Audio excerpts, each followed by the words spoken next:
देखें वो कहता है कि which diagram shows the arrangement of the outer shell electrons in a molecule of water। अब सवाल यह कहता है कि which diagram shows the arrangement of outer shell electrons in a molecule of water। देखो बच्चों, इसके दो तरीके थे। आपको एक मॉलिक्यूल ऑफ वाटर में सिर्फ आउटर शेल इलेक्ट्रॉन्स कह रहे किस में आपको सही दिखाए गए। अब इसका वैसे तो एक तरीका जो आपको बताया गया था इस चैप्टर में, याद है, I told you to learn a few molecules जो डायरेक्टली आपको याद हो। H2O यानी वाटर बेसिकली इज H2O। अब देखो इसका डायरेक्ट तरीका तो ये था कि आपको बताया गया था कि O के साथ दोनों हाइड्रोजन्स हमेशा सिंगल बॉन्डेड होते हैं।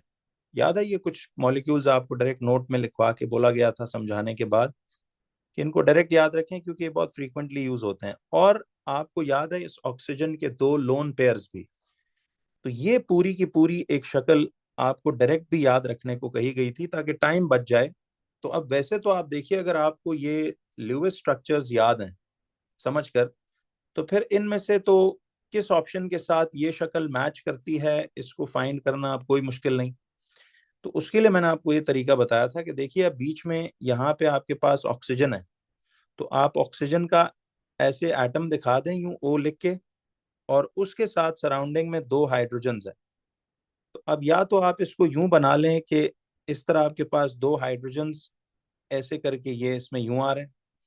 अब वो जो लोन पेयर हैं, तो वो लोन पेयर्स हम इसी तरह से, अब जैसे इसने इधर दिखाए में ऑक्सीजन के जो इलेक्ट्रॉन्स हैं, देखिए ऑक्सीजन के इलेक्ट्रॉन्स इसने यहाँ भी क्रॉसेस से दिखाए में हैं। तो खैर हम इसका सिर्फ देख लेते हैं क्रॉस डॉट, तो फर्क देख ही लेंगे कि ये दो लोन पेयर्स ऐसे करके आ गए। ठीक है। और फिर आप देखिए कि ये जो सिंगल बॉन्ड था, इसको आपने, सिंगल बॉन्ड का मतलब होता है हमेशा टू इलेक्ट्रॉन्स, एक इलेक्ट्रॉन इसकी तरफ से आता है और एक इस की तरफ से आता है। तो अब इसका मतलब है कि यहाँ पे एक डॉट क्रॉस बन जाएगा। ठीक है। और इसी तरह यहाँ पर भी सिंगल बॉन्ड है तो ये डॉट क्रॉस बन जाएगा। तो अब एक तरीका तो इसका ये था कि आप डायरेक्टली इसकी फॉर्मूला की शक्ल से आप याद रखकर, तो वाटर मॉलिक्यूल तो खैर एक बड़ा फ्रीक्वेंट यूज होने वाला है। बाकी इसकी मैंने एक डिटेल्ड मेथड भी आपको बताया था इफ यू रिमेंबर। तो जरा देखते हैं कि कौन सी शक्ल इससे मैच करती है। अब देखिए इस शक्ल से ऑप्शन ए तो मैच नहीं करता क्योंकि इसमें हाइड्रोजन के इधर इस इलाके में कोई भी वैलेंस लोन पेयर इलेक्ट्रॉन नहीं है। तो ऑप्शन ए में तो इसने इधर आपको दिखाए में यहाँ पे दो एक्स्ट्रा इलेक्ट्रॉन, तो देखिए ये तो नहीं हो सकता। तो ऑप्शन ए तो गलत हो गया। इसी तरह ऑप्शन बी में देखिए कि इधर भी आपको हाइड्रोजन के दो ये लोन पेयर दिखाए में, तो हाइड्रोजन के तो हमारे गिवन स्ट्रक्चर के मुताबिक तो यहाँ पे कोई लोन पेयर एग्जिस्ट नहीं करता। तो ऑप्शन बी भी गलत हो गया। इसी तरह से अगर हम देखें तो ऑप्शन सी में देखिए कि यहाँ पर आपके पास ये दो इलेक्ट्रॉन्स ऐसे करके आ रहे हैं। तो आप गौर करें कि जब ये दो दो आ रहे हैं इस तरह से करके, तो ये दो लोन पेयर्स तो आपके पास ये करके ऐसे बन गए। लेकिन ये जो आपके पास इलेक्ट्रॉन्स हैं शेयर्ड वाले, तो आंसर तो बिल्कुल ठीक लग रहा है कि हमारा सी ही ऑप्शन से मैच हो रही है शक्ल। लेकिन डी हम फिर भी जरा देखेंगे कि डी में देखिए अब उसने हाइड्रोजन ऑक्सीजन के ये शेयर्ड पेयर तो सही दिखाए, बट आपको याद है बताया गया था कि बॉन्ड्स में लोन पेयर्स दिखाना भी जरूरी है। तो इसमें इसने लोन पेयर नहीं शो किए हुए, तो ये तो डी ऑप्शन इस वजह से गलत। तो अब अगर आप इसको इससे मैच करें ना, तो एग्जैक्ट सी वाली फेज से ये मैच होता है। लेकिन मैंने इसका आपको ऐसे एक दूसरा तरीका भी बताया था कि देखिए वाटर में आपको पता है कि बेसिकली हाइड्रोजन वन वन, इसका वो लॉन्गर वे भी देख लें जो प्रॉपर लॉजिक है। और दूसरा वाटर में एटम यूज हो रहा है ऑक्सीजन 816 का। तो याद है इसका रफ वर्क कि देखिए इसमें प्रोटॉन्स एक हैं तो इलेक्ट्रॉन भी इसमें एक होगा, तो हाइड्रोजन की इलेक्ट्रॉनिक कॉन्फ़िगरेशन तो हो गई वन। इसी तरह से इस ऑक्सीजन की इलेक्ट्रॉनिक कॉन्फ़िगरेशन हो गई 2,6। अब देखिए हाइड्रोजन जो है वो बेसिकली एक इलेक्ट्रॉन ऑलरेडी है, इसने एक इलेक्ट्रॉन और गेन करना है टू बिकम स्टेबल, तो इसकी वैलेंसी वन आ जाएगी। ऑक्सीजन के पास 6 इलेक्ट्रॉन्स हैं तो उसने 2 इलेक्ट्रॉन्स और गेन करने हैं टू बिकम स्टेबल, तो ऑक्सीजन की वैलेंसी टू है। तो अब अगर इनके डिफरेंट वैलेंसीज हों तो आपको याद है यू क्रॉस मल्टीप्लाई देम, तो ये आपके पास H2O बन जाता है ऐसे करके। अब ये तो इसका रफ वर्क था। देखिए जो एटम, अब हाइड्रोजन के 2 एटम्स इन्वॉल्व हो रहे हैं, ऑक्सीजन का 1 एटम, जिसके लेस एटम्स हों, remember that becomes your central atom. तो ये ऑक्सीजन आ गया, और हाइड्रोजन उसके गिर्द ऐसे आपने 2 हाइड्रोजन के एटम्स यूं करके बना ली, ठीक है। तो ये 2 आपके पास ये हाइड्रोजन आ गए। Remember the sequence of filling. मैंने आपको क्या बताया था कि देखिए इसमें हमेशा जिसके ज्यादा एटम्स हों, यानी जिस एलिमेंट की तादाद ज्यादा हो, पहले उसका प्रॉब्लम सॉल्व करना। अब देखिए each hydrogen atom needs 1 electrons to become stable. अब देखो इसको भी दिस आल्सो नीड्स 1। अब ये पूरा मैंने एक प्रोसीजर आपको सिखाया था, और इस hydrogen this also needs 1 electron. Now both these hydrogens need 1 electron. तो ये जो टोटल इसको 2 इलेक्ट्रॉन्स हैं, ये 2 इलेक्ट्रॉन्स इसको प्रोवाइड कौन करेगा? याद रखिए इसको ऑक्सीजन प्रोवाइड करेगा। तो ऑक्सीजन के पास यहाँ पे 6 इलेक्ट्रॉन्स ऑलरेडी हैं। आउट ऑफ इट 6, इसने 1 इलेक्ट्रॉन इसको दे दिया। लेकिन अब देखिए इसकी जो गिवन पिक्चर थी उसमें ऑक्सीजन को उसने क्रॉसेस से शो किया हो। तो चलो मैं भी ऐसे कर लेता हूं कि अब ऑक्सीजन ने 6 इलेक्ट्रॉन्स में से 1 इसको डोनेट कर दिया। देखिए ऑक्सीजन ने आउट ऑफ इट 6 1 इसको डोनेट कर दिया, 1 इसको, क्योंकि इन दोनों की नीड ही 1-1 थी। बाकी उसके पास आउट ऑफ 6, देखिए 6 में से 2 चले गए, तो it is left with 4 electrons. तो वो 4 ऐसे लोन पेयर्स बन जाएंगे। फिर गौर कीजिए कि अब हाइड्रोजन्स तो स्टेबलाइज हो गए। नाउ ऑक्सीजन को स्टेबल करना है, तो देखिए each oxygen atom needs 2 electrons. इस ऑक्सीजन एटम को 2 इलेक्ट्रॉन चाहिए, तो इसको 2 इलेक्ट्रॉन्स ये सराउंडिंग हाइड्रोजन्स ही मिलके प्रोवाइड नहीं करेंगे। तो हाइड्रोजन्स के पास ये जो अपना 1-1 इलेक्ट्रॉन है, ये वो इधर शेल के अंदर दोनों ऑक्सीजन को डोनेट कर देते हैं, तो टोटल ऑक्सीजन को भी 2 इलेक्ट्रॉन मिल गए। तो कुल मिला के देखिए हाइड्रोजन के इधर भी 2 हैं, इधर भी 2 हैं, और यहाँ पर टोटल आपके पास 8 इलेक्ट्रॉन्स। तो मुझे ये बताओ कि आपके पास जब ये टोटल 8-8 इलेक्ट्रॉन्स ऐसे करके आ गए, तो हम ये देखते हैं कि इसमें ये वाली शक्ल जो है सब ऑब्वियसली फिर जाके इस सी वाली फॉर्मेशन से मैच करती है। तो ये एक प्रॉपर रिकॉल्स हैं, सारा ये चैप्टरों में हमने बातें डायरेक्टली बल्कि लिखी पढ़ी हैं सब। तो इसको आप जरा देखिए कि क्वेश्चन नंबर 4 का वाकई में C option appears to be correct. 5th पे आते हैं अब हम लोग। देखिए 5th question is about macromolecules. अब आप देख रहे हो कि यहाँ पे ये एक मैक्रोमोलिक्यूल्स के बारे में एक सवाल है। तो अब देखिए इसमें आपको ये पता है कि ये the structures of 3 substances are shown. अब ये मुझे मालूम होना चाहिए कि देखिए आपने ये सब पढ़ा हुआ है कि ये स्ट्रक्चर ग्रेफाइट का है, ये स्ट्रक्चर डायमंड का है, और ये वाला स्ट्रक्चर जो है जिसमें देखिए अब यहाँ पे या तो अब देखिए ये 2 बातें हो सकती हैं। या तो ये सिलिकॉन कार्बाइड का स्ट्रक्चर है, ठीक है, सिलिकॉन कार्बाइड सॉलिड, या सिलिकॉन डाइऑक्साइड, या जिसको सिलिकॉन 4 ऑक्साइड कहा करते थे। रिमेंबर ये दोनों की शक्ल डायमंड से ही मैच करती है कि देखिए अगर ये सिलिकॉन कार्बाइड है तो each silicon is directly surrounded by 4 carbon atoms, और अगर ये सिलिकॉन 4 ऑक्साइड है तो each silicon is directly surrounded by 4 oxygen atoms. अब ये दोनों हो सकते हैं, फिलहाल हमने दोनों पढ़े हुए हैं तो ये दोनों हो सकते हैं। बट लेट्स सी कि वो क्या कहता है। अब वो कहता है कि which substances are hard and have a high melting point. देखिए वैसे तो आपको ये बात पता है कि इनमें से जो हार्ड और हाई मेल्टिंग बॉइलिंग पॉइंट है, देखिए अब आपको मैंने एक टेक्निक सिखाई थी कि फिजिकल प्रॉपर्टीज को कैसे समझा जाता है। अब मैंने आपको बताया था ना कि डायमंड को आपने इसमें एज रेफरेंस आपने मानना है कि एक तो सबसे पहले इसकी स्ट्रक्चर डिस्क्रिप्शन ये थी कि देखिए ईच कार्बन एटम डायमंड में, डायमंड का केमिकल फॉर्मूला आप सबको पता है, it is simply C solid, और ग्रेफाइट का भी केमिकल फॉर्मूला सी सॉलिड होता है। तो आपको पता है ना कि डायमंड में each carbon atom is directly surrounded by 4 other carbon atoms, ठीक है, 4 अदर कार्बन एटम्स। तो डायमंड में सारे कार्बन के ही एटम्स होते हैं, कोई और दूसरा डिफरेंट एलिमेंट शामिल नहीं होता, ठीक है जी। तो हमने इसकी सबसे पहले, मैं वैसे आपको रिकॉल्स दे रहा हूं कि डायमंड का हमने पढ़ा था कि each carbon atom is directly surrounded by 4 other carbon atoms, और ये covalently bonded to each other है। देखें, covalently bonded to each other forming a giant tetrahedral macromolecular structure. अब इसमें इसका जो फिजिकल प्रॉपर्टीज थी डायमंड की, अब देखिए फिजिकल प्रॉपर्टीज में आपको मैंने बताया था सबसे पहले आप स्टेट की बात करते हो एट रूम टेम्परेचर, ठीक है। उसके बाद आपने बात करनी है उनकी मेल्टिंग बॉइलिंग पॉइंट, ठीक है, बल्कि सॉरी उसका टाइप ऑफ सॉलिड, फिर उसका मेल्टिंग बॉइलिंग पॉइंट, फिर उसकी सॉल्युबिलिटी इन वाटर, फिर उसकी इलेक्ट्रिकल कंडक्टिविटी, फिर उसकी वॉलेटिलिटी, फिर उसका microscopic structure and how does it exist. और फिर कुछ केसेस में जो मेटल्स जैसे ट्रांजिशन और उससे आगे वालों के लिए आप उनकी डेंसिटी, उनकी जो इलस्ट्रस सोनोरस होना है, वो जो बातें आप डिस्कस करते थे। तो ये मैंने हर ईयरली में देखिए बहुत फुल रिकॉल्स दिए हुए हैं, तो इनमें भी वही दे रहा हूँ ताकि बातें रिवाइज रिफ्रेश होती रहे। अच्छा, अब डायमंड की देखिए फिजिकल प्रॉपर्टीज को वो चेकलिस्ट, 8 बातों की चेकलिस्ट दिमाग में रखकर जरा मुझे बताइएगा कि डायमंड का स्टेट एट रूम टेम्परेचर क्या होता है। अब दिमाग में एक वो ग्लिटरिंग पीस ऑफ डायमंड रखकर देखें कि एक तो वो स्टेट एट रूम टेम्परेचर क्या है कि डायमंड एक सॉलिड सब्सटेंस है, ठीक है जी, और दूसरा ये मैक्रो मॉलिक्यूल्स हैं तीनों। हमने डायमंड को रेफरेंस बनाया था कि they are the hardest materials, तो इनका मेल्टिंग बॉइलिंग पॉइंट जो है ये बहुत हार्ड सॉलिड्स होते हैं। दूसरी प्रॉपर्टी थी कि दे आर हार्ड सॉलिड्स, तो diamond is a very hard solid, ठीक है। तीसरा, it has a very high melting boiling point.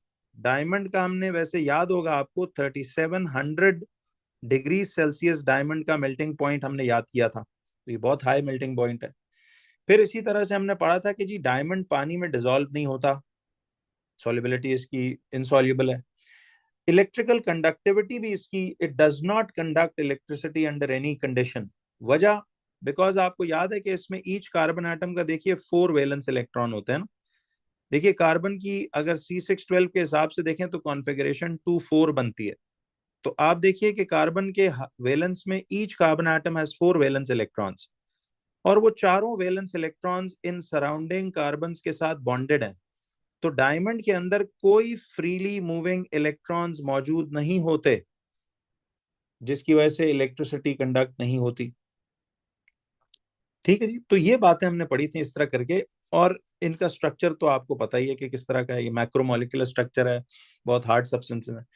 अच्छा, ग्रेफाइट के लिए जरा रिकॉल आप सोचिए कि ग्रेफाइट के लिए मैंने आपको क्या बताया था कि इसमें each carbon atom is directly surrounded by 3 other carbon atoms covalently bonded to each other forming a hexagonal layered structure.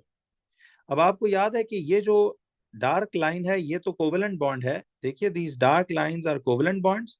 लेकिन ये जो आपके पास ऐसे डॉट डॉट डॉट करके आता है, these dotted figures basically these are weak van der Waals forces between the layers of graphite. तो देखिए नोट्स आपके दिमाग में नहीं होंगे तो फिर तो ऑब्वियसली चीजें नहीं समझ में आ सकती, और बातें सारी सिखाई हुई हैं, याद भी बार बार बार ड्यूरिंग कोर्स आपको याद था। हम क्लास में बार बार मैं रिस्पॉन्स लेता रहता था आपसे ताकि चीजें याद रहें। खैर, ग्रेफाइट का आपने पढ़ना है कि जी स्ट्रक्चर तो क्लियर हो गया। दूसरा आपने पढ़ा था ग्रेफाइट की फिजिकल प्रॉपर्टीज में कि देखिए अब आपने हर एक प्रॉपर्टी को डायमंड से जरा कंपेयर करना है। कि पहला तो ये है कि जी ग्रेफाइट भी एक सॉलिड है, ठीक है, solid at room temperature, but it is a hard solid but soft compare to diamond. फिर हमने पढ़ा था कि जी it has a high melting boiling point but lower compare to diamond. जैसे देखिए ग्रेफाइट का मेल्टिंग पॉइंट जो है 3300 डिग्री सेल्सियस है, तो ये कोई छोटा मोटा मेल्टिंग पॉइंट तो नहीं, बट डायमंड से कम। इसी तरह they are insoluble in water, but हमने एक बात पढ़ी थी कि ग्रेफाइट जो है इट कंडक्ट्स इलेक्ट्रिसिटी। वजह ये थी कि देखिए इसमें जो कार्बन की कॉन्फ़िगरेशन है 2 4। अब देखिए इसमें ईच कार्बन चूंकि 3 अदर कार्बन के साथ सराउंडेड है, तो ईच कार्बन एटम के वो 4 वैलेंस इलेक्ट्रॉन्स में से एक इसके साथ बॉन्डेड है, एक इसके साथ, एक इसके साथ। तो फिर आपके पास टोटल हर एक में एक एक इलेक्ट्रॉन जो है वो आपके पास बच जाता है, ठीक है जी। तो जब एक एक इलेक्ट्रॉन आपके पास हर एटम में बचेगा तो जाहिर है जब इसको आप इलेक्ट्रिक शॉक देंगे तो all the valence electrons will be knocked out and they will start conducting electricity. तो सारे मैक्रो मॉलिक्यूल्स में एक सिर्फ ग्रेफाइट था which was conducting electricity। बाकी इनके स्ट्रक्चर पॉइंट्स आपको सब पता है। इसी तरह सिलिकॉन कार्बाइड या डाइऑक्साइड की प्रॉपर्टीज बिल्कुल एक ही टाइप से हम बात करते हैं डायमंड से कंपेयर करके, कि इनका स्ट्रक्चर तो यह था कि इसमें each silicon atom is directly surrounded by 4 carbon atoms. अगर सिलिकॉन 4 ऑक्साइड है तो each silicon is directly surrounded by 4 oxygen atoms covalently bonded forming a giant tetrahedral macromolecular structure. अब ये रिकॉल्स दे रहा हूँ, सुन सुन के आपको बातें याद आती जाएंगी। इसी तरह आपने पढ़ा था कि जी ये भी दोनों सॉलिड्स एट रूम टेम्परेचर हैं, ये भी बहुत हार्ड सॉलिड्स हैं बट डायमंड के कंपेयर्ड सॉफ्ट हैं। इनका भी मेल्टिंग बॉइलिंग बहुत हाई है but lower compare to diamond. ये भी इंसॉल्युबल हैं और ये भी इलेक्ट्रिसिटी कंडक्ट नहीं करते। ठीक है, ये इलेक्ट्रिसिटी कंडक्ट नहीं करते। तो इन सारों में ग्रेफाइट कंपैरेटिवली सॉफ्ट है। याद है इसको, एज ए लुब्रिकेंट भी हम यूज करते थे बिकॉज इसमें ये वीक वैंडरवाल्स फोर्सेस जो ये वाली हैं, these weak van der Waals forces, जब हम इस ग्रेफाइट पे फोर्स लगाते हैं तो these layers slide over each other, जिसकी वजह से वो जो है वो लुब्रिकेंट के तौर पे भी इस्तेमाल होता है। ठीक है, बाकी डायमंड और आपने सिलिकॉन कार्बाइड के बारे में पढ़ा था कि they are used as abrasives, they are hard substances which are used to cut other hard substances. ठीक है, तो ये सारा कुछ हमने इस तरह से देखा था। तो अब वो कहता है व्हिच सब्सटेंसेस आर हार्ड। तो देखिए हार्ड तो इनमें से बात यह है कि वैसे तो टेक्निकली अगर आप गौर से देखें तो हार्ड तो इनमें से 2 और 3 वाला स्ट्रक्चर कहता है which substances are hard and have high melting point. तो तीनों में से आपको कह रहे हैं कि कौन से सब्सटेंसेस इसमें हार्ड हैं और उनका हाई मेल्टिंग पॉइंट है। तो बेसिकली ये 2 एंड 3 जो है ये दोनों सब्सटेंसेस बहुत हार्ड हैं, चाहे ये सिलिकॉन कार्बाइड या 4 ऑक्साइड होता। तो ये दोनों सब्सटेंसेस हार्ड भी हैं और उनका मेल्टिंग बॉइलिंग पॉइंट हाई भी है। ग्रेफाइट जो है ना उनके मुकाबिल बहुत सॉफ्ट है और लो मेल्टिंग बॉइलिंग पॉइंट। तो उसने इस हिसाब से आपसे पूछा, तो इस लिहाज से तो मुझे यही समझ में आ रहा है कि इसका डी ऑप्शन करेक्ट होना चाहिए बिकॉज आपको 2 and 3 डायमंड और सिलिकॉन कार्बाइड या silicon 4 oxide they should have a high melting point as well as they are hard. तो अगर हम ये देखें इसमें तो आप देखिए कि 5 का डी ऑप्शन बिल्कुल सही आंसर है। तो 5 का D is the correct option.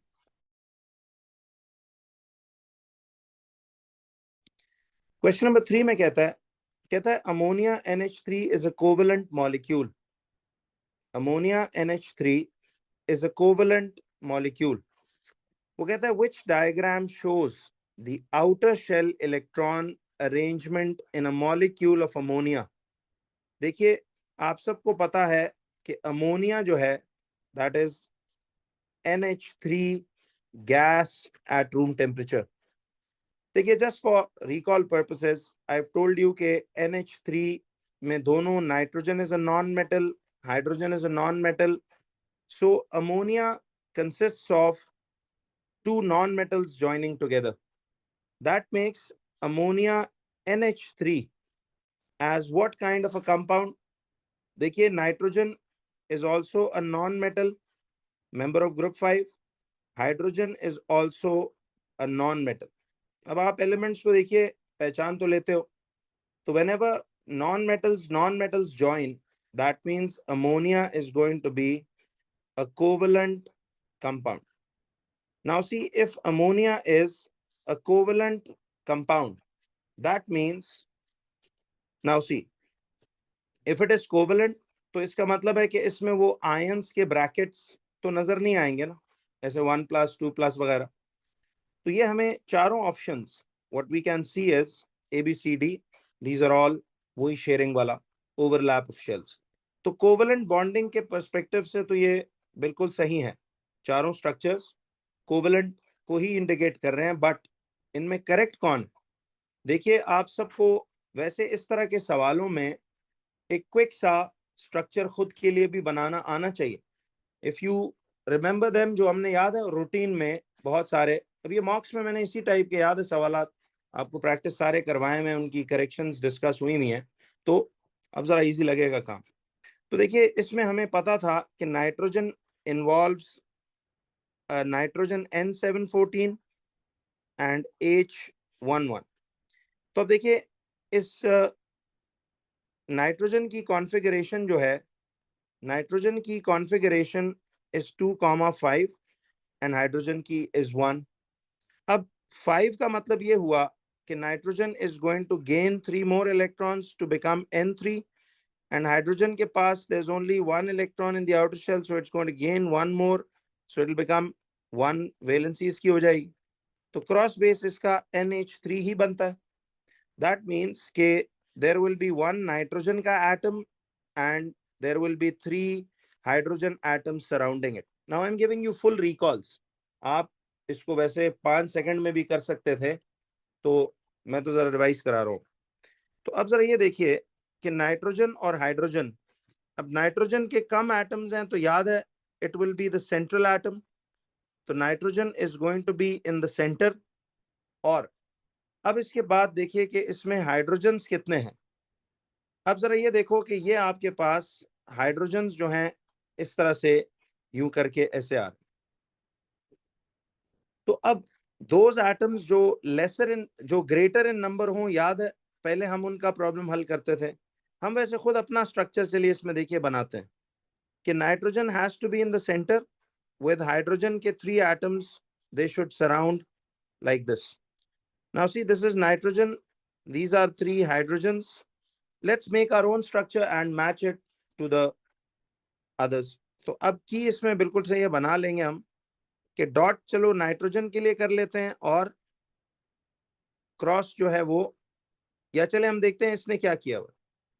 खैर चलो हम इसको पहले अपनी तरफ से वो करते हैं. अब देखिए आपने हाइड्रोजन को देखा कि इसके पास 1 इलेक्ट्रॉन है, तो दिस ऑल्सो नीड्स 1 इलेक्ट्रॉन. देखिए हालांकि अब ये चीजें बहुत एक्सप्लेन मैं कर भी चुका हूं, बट चलो जरा एक प्रॉपर पेपर डिस्कस हो रहा है तो वी कैन डू दिस. तो ऑल दीज नीड 1 इलेक्ट्रॉन्स इधर बाहर है. अब मेरा सवाल आपसे ये है कि all these need 1 electron each like this. The question was कि if this hydrogen needs 1 electron, this hydrogen needs 1 electron, this hydrogen needs 1 electron, तो they need a total of 3 electrons. Remember, ये 3 electrons provide करना इन तीनों hydrogens को किसकी जिम्मेदारी है? Nitrogen की. अब सवाल ये है कि नाइट्रोजन के पास 5 इलेक्ट्रॉन्स हैं, 5 में से it is going to give away. See, let's make our own structure. फिर उधर अगर सिर्फ क्रॉस डॉट का इंटरचेंजिंग है तो वी कैन करेक्ट दैट. तो देखिए आप गौर कर रहे हो कि दीज आर, नाइट्रोजन ने अपने 5 इलेक्ट्रॉन्स में से एक इसको, एक इसको, एक इसको प्रोवाइड कर दिया. तो 5 में से जब 3 दे दिए तो उसके पास अपने 2 इलेक्ट्रॉन्स ये बच गए. ठीक, तो ये हाइड्रोजन की नीड हो गई fulfil. Now coming on to nitrogen, देखिए each nitrogen atom needs 3 electrons. तो each nitrogen atom needs 3 electrons. ये 3 इलेक्ट्रॉन्स प्रोवाइड करना किसकी जिम्मेदारी है? देखिए अब ये हाइड्रोजन्स की रिस्पॉन्सिबिलिटी है म्यूचुअल हेल्प करना. तो each hydrogen atom has only 1 electron. वही एक electron it is going to donate to the nitrogen like this. अंदर ये क्रॉस करके ऐसे आ गया. ठीक है, और खुद हर हाइड्रोजन ने, देखिए if this hydrogen gave away 1 electron, तो अब इसके पास इधर कुछ भी नहीं बचा. ठीक है, तो यहां पे कुछ भी ये नहीं बचा, ये ऐसे करके आ गया. अब सवाल ये था कि नाउ इफ यू चेक, तो नाइट्रोजन के पास 1 2 3 4 5 6 7 8 ऑक्टेट कंप्लीट है, और हाइड्रोजन्स के पास डुप्लेट्स, इसका भी डुप्लेट कंप्लीट है, इसका भी डुप्लेट कंप्लीट है, और इसका भी डुप्लेट कंप्लीट है. अब ये मैं वैसे चलिए आपको जरा रिवाइज कराने की नियत से कर रहा था. इस क्वेश्चन का शॉर्टकट पता है क्या होना चाहिए था? अगर आपको ये नॉलेज, बातों की जरा क्लियर कॉन्सेप्ट्स दिमाग में हैं and you can visual all this, तो फिर आप इसको डायरेक्ट भी कर सकते थे. अब देखिए ए वाले स्ट्रक्चर में व्हाट इज रॉन्ग? रॉन्ग ये है कि नाइट्रोजन का ऑक्टेट मुकम्मल होना चाहिए ना, बट ये देख रहे हो दीज आर 2 4 एंड 6. नाइट्रोजन्स का ऑक्टेट पूरा इसने नहीं दिखाया हुआ. Those 2 lone pairs are missing in option A. Why is option A wrong? अब हम वो वाली अप्रोच पे आएंगे कि why is every option wrong. And why is one option correct? तो अब वो जरा ये जरा थोड़ा और कॉन्सेप्ट क्लैरिटी पे आता है तो प्रैक्टिस से तो फिर स्पीड बनी जाती है, ठीक है। चीजें जरा, मेरा मकसद है कि आपको रिवाइज करवाया जाए, क्लैरिटी दी जाए।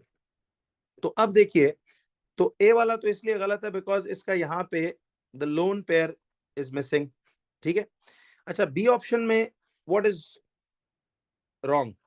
बी ऑप्शन में देखिए, अब नाइट्रोजन का 2 4 6, एक तो इसका लोन पेयर मिसिंग है, ऑक्टेट कंप्लीट नहीं दिखाया हुआ। दूसरा देखिए, हाइड्रोजन का डुप्लेट कंप्लीट होता है। अब इस हाइड्रोजन एटम का देखिए यहाँ पे डुप्लेट तो है, बट एक एक्स्ट्रा इलेक्ट्रॉन किस चीज में दिखाया हुआ है? तो ये ऑप्शन बी इस वजह से गलत कि एक तो यहाँ पे lone pair missing, see nitrogen का lone pair is missing, and each hydrogen का ये एक्स्ट्रा एक एक इलेक्ट्रॉन दिखाया हुआ है, विच इज नॉट राइट। तो देखिए, एब्सोल्यूट क्लैरिटी के साथ आप जज कीजिए कि यार ये क्यों सही ऑप्शन है, क्यों गलत। Moving on to C option. देखिए, सी ऑप्शन में जरा देखिए, नाइट्रोजन का, इस क्वेश्चन का शॉर्टकट पता है ये भी हो सकता था ज्यादा आइडियली कि आप, वैसे तो ये सारी करेक्ट नॉलेज हमें पता ही है, और अमोनिया जैसे स्ट्रक्चर तो मैंने कट कॉपी जैसे नोट्स में हमने याद है कुछ लिखे थे जिनको डायरेक्ट फिर हमने कहा था यार अब चूंकि रूटीन में आते रहते हैं तो we can keep that visual in mind also. अब नाइट्रोजन का सी ऑप्शन में देखिए, सी ऑप्शन में देखो नाइट्रोजन का ये 2 4 6 8, नाइट्रोजन के ये 8 कंप्लीट है, और हाइड्रोजन, ईच हाइड्रोजन का देखिए यहाँ पे ये डुप्लेट, ये डुप्लेट और ये डुप्लेट। तो मुझे ये बताओ कि अब ये आपके पास सी ऑप्शन वैसे करेक्ट नहीं लग रहा। तो देखिए, मुझे सी ऑप्शन करेक्ट तो लग रहा है, but let's check D also. अब ये नहीं कि आप जब करेक्ट ऑप्शन देख लें और उससे ऑनवर्ड कोई एक दो ऑप्शन और रहते हो, तो फिर भी आपको ना एक चेक करना चाहिए। एग्जाम में दिस 45 मिनट्स 1 मिनट पर एमसीक्यू बहुत खुला टाइम होता है, यू कैन इजीली मैनेज। तो प्रैक्टिस आप कर भी रहे हो, आप टाइम भी अपने आप को करते रहना आप साथ साथ। अब देखिए, डी ऑप्शन में जरा गौर कीजिए गलती है क्या। The mistake is that this nitrogen, see it has 2 4 6 8, octet तो इसका कंप्लीट है, बट हाइड्रोजन का देखिए कि यहाँ पे डुप्लेट के कंप्लीशन के बाद there is an extra electron with all 3 hydrogens, which is wrong. There shouldn't be any extra because इसका डुप्लेट कंप्लीट होना चाहिए। तो वैसे अब देखो, ये तो था सारे का सारा एक रिकॉल। अब मैं चले इसमें एक चीज ऐड ऑन करता हूं कि उस चीज का कोई शॉर्टेस्ट तरीका है, तो वो यही था कि आप देखो कि नाइट्रोजन का ऑक्टेट कंप्लीट होना चाहिए एंड ईच हाइड्रोजन का डुप्लेट कंप्लीट होना चाहिए। तो ऑप्शन ए में इसका ऑक्टेट में से 2 मिसिंग है, लोन पेयर, इधर भी लोन पेयर मिसिंग है और एक हाइड्रोजन एक्स्ट्रा दिया हुआ है, हालांकि डुप्लेट में 2 ही होने चाहिए। सी ऑप्शन में करेक्ट है क्योंकि ऑक्टेट सबका कंप्लीट नाइट्रोजन का और हर हाइड्रोजन एटम का डुप्लेट कंप्लीट है। और डी क्यों गलत है कि डी में नाइट्रोजन का ऑक्टेट तो कंप्लीट है, बट हाइड्रोजन के डुप्लेट कंप्लीशन के अलावा there is an extra electron in each case. तो दैट मीन्स कि 3 का ऑप्शन सी होगा। तो हम यहाँ से इस सॉरी 3 का सी हम इस तरह से यूं टिक करेंगे। क्वेश्चन नंबर 4 में वो क्या कहता है, देखिए क्वेश्चन नंबर 4 में कहता है कि which structure does silicon 4 oxide most closely resemble? Which structure does silicon 4 oxide most closely resemble? तो जरा देखिए, हमने मैक्रो मॉलिक्यूल्स बच्चों पढ़ा हुआ है, जरा आप क्विक से एक रिकॉल भी देख लीजिए because it's the latest paper. तो I will give you recalls in this. तो मैक्रो मॉलिक्यूल्स क्या होते हैं? देखिए, macro molecules are giant covalent structures, giant covalent structures, ठीक है, या these are giant molecules having strong covalent bonds in them. Or what were the 4 basic examples of macromolecules? Number 1 was diamond, ठीक है, number 2 was graphite, number 3 was silicon 4 oxide, remember हमने इन्हीं 4 को पढ़ा था, और फिर चौथा was सिलिकॉन कार्बाइड। तो पहला जो है that is diamond, graphite, silicon 4 oxide and silicon carbide. अब मुझे ये बताइए कि जब आपको ये चारों दिए गए थे तो रिमेंबर डायमंड का, आपको मैंने बताया था ना कि डायमंड का स्ट्रक्चर में क्या पढ़ा था कि each carbon atom is directly surrounded by 4 other carbon atoms. किस तरह से बॉन्डेड होते हैं वो? Covalently bonded. देखिए these are covalent bonds, they are covalently bonded forming a giant tetrahedral macromolecular structure. तो ये डायमंड का जायंट टेट्राहीड्रल मैक्रोमोलिक्यूलर स्ट्रक्चर था। सिमिलरली अगर हम बात करें कि फिर इनकी फिजिकल प्रॉपर्टीज और इनके जो यूजेस थे उसकी भी बात हुई थी। तो अब डायमंड के साथ याद है किस किस और का स्ट्रक्चर मैच करता था? ग्रेफाइट में तो हमने क्या पढ़ा था कि each carbon atom is directly surrounded by 3 other carbon atoms forming a giant hexagonal layered structure। याद है, forming a giant hexagonal layered structure. ये सारे नोट्स में बातें पढ़ी हुई हमने, तो आपको ये सब की क्लैरिटी होनी चाहिए। फिर आपने पढ़ा था कि अब वो सारे उसके एफएक्यूज वगैरह, वो तो बात काफी लंबी हो जाएगी, तो हमने ये सारी बातें, इनके यूजेस और वो सब पढ़े थे। फिर सिलिकॉन कार्बाइड में आपको याद है सिलिकॉन कार्बाइड का फॉर्मूला सिलिकॉन 4 ऑक्साइड का फॉर्मूला इज SiO2। फॉर्मूला तो SiO2 है इस सिलिकॉन 4 ऑक्साइड का, लेकिन इसके स्ट्रक्चर याद है, रिजेंबल्स टू डायमंड। हमने क्या पढ़ा था कि इसमें each silicon is directly surrounded bye each silicon is directly surrounded by 4 oxygen atoms। Each silicon is directly surrounded by 4 oxygen atoms। And ये स्ट्रक्चर बिल्कुल वही है जो डायमंड का स्ट्रक्चर था, याद? तो उसने यहीं पे पूछा है ना कि which structure does silicon 4 oxide most closely resemble? तो silicon 4 oxide resembles to that of diamond, ठीक है। और सिलिकॉन कार्बाइड जो था, सिलिकॉन कार्बाइड का फॉर्मूला हमने पढ़ा था, दैट वाज SiC। देखिए सिलिकॉन कार्बाइड इज SiC, ये सॉलिड है। अब इसमें each silicon is directly surrounded bye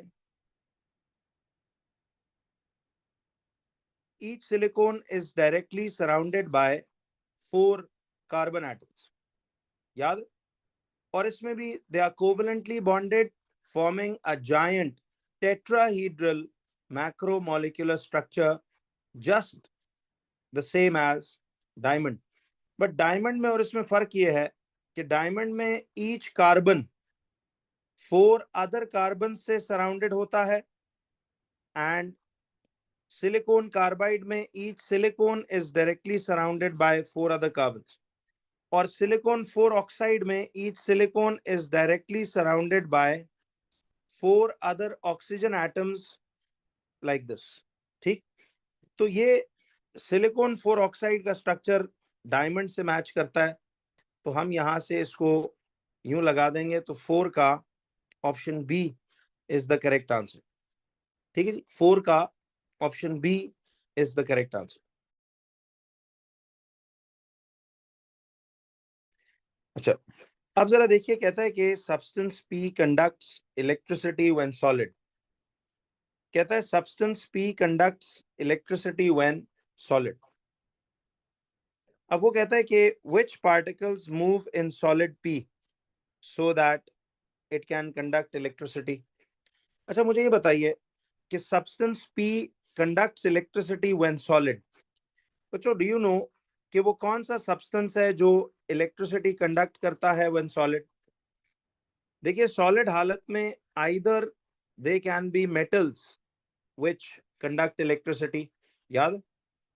metals जो है ना, सॉलिड एंड मोल्टन, दोनों हालतों में इलेक्ट्रिसिटी कंडक्ट करते हैं।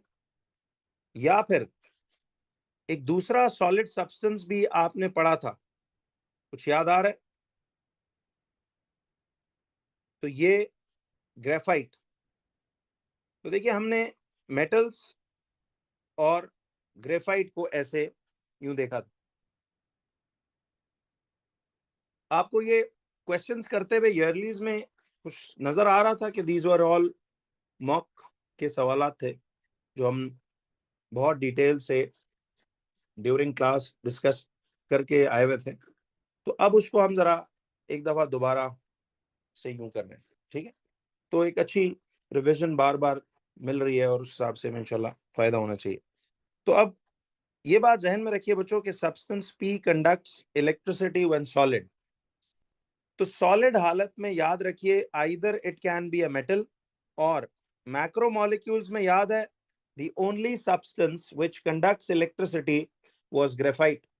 No other macromolecule, diamond, silicon carbide, silicon 4 oxide, none of them conducted electricity because उसमें हमने रीजन पढ़ी थी, याद है? उनमें फ्रीली मूविंग इलेक्ट्रॉन्स नहीं होते और ग्रेफाइट में होते हैं, बिकॉज वो पूरी लॉजिक आपको एक्सप्लेन की थी मैंने।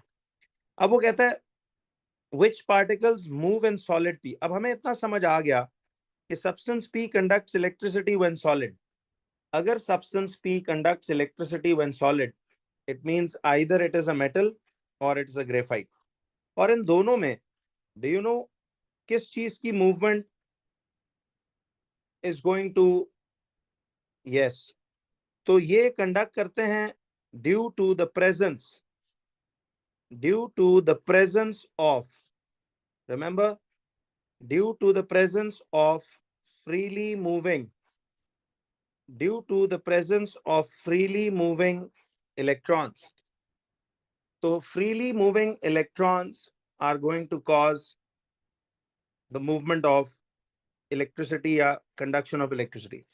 तो वो कहता है which particles move in solid P so that it can conduct electricity। तो मुझे ये बताइए कि क्या उसमें एनाइंस मूव करती हैं, क्या उसमें कैटाइंस मूव करती हैं?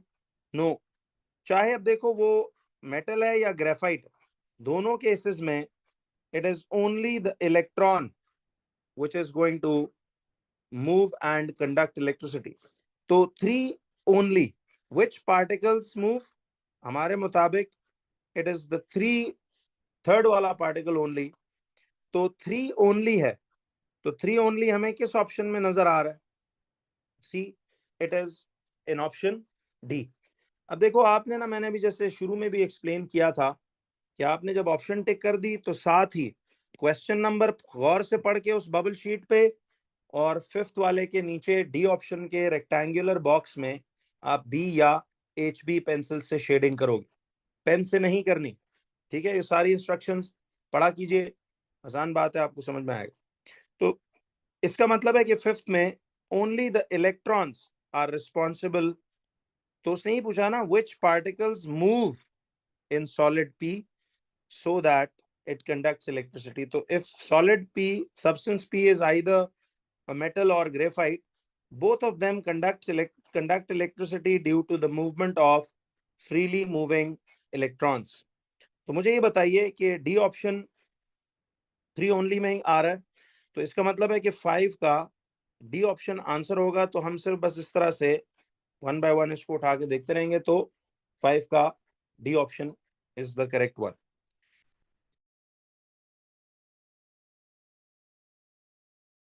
कहता है कि x and y are two different elements। x and y are two different elements। x and y have the same number of nucleons। ठीक है जी।